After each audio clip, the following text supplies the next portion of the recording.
రేయ్ నిన్నేరా, ఏదో ఒకటి చెప్పించావరా. ఏం చెప్పమంటావురా? ఏం చెప్పమంటావు? దెయ్యాన్ని చూశాను.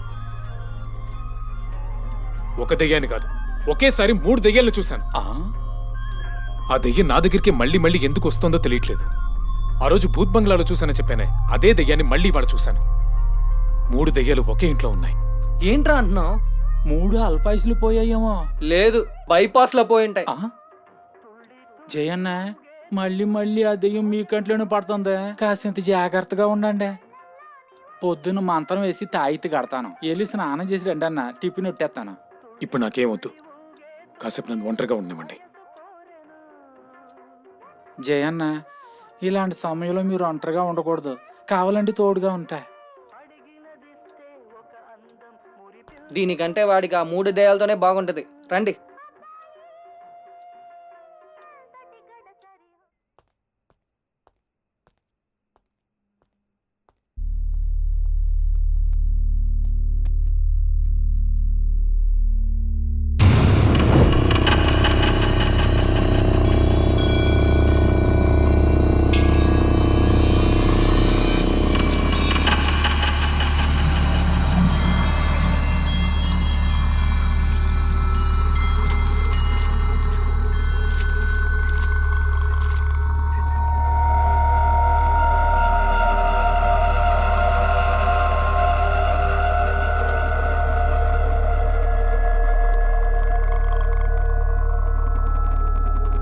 జయన్న, ఈ పాలన దాగన్నా. దేవన్నా, నేను ఒక అమ్మాయిని చూశానని చెప్పాను కదా, అది ఈ అమ్మాయి. ఏటన్నా దయ్యాన్ని చూశానన్నారు?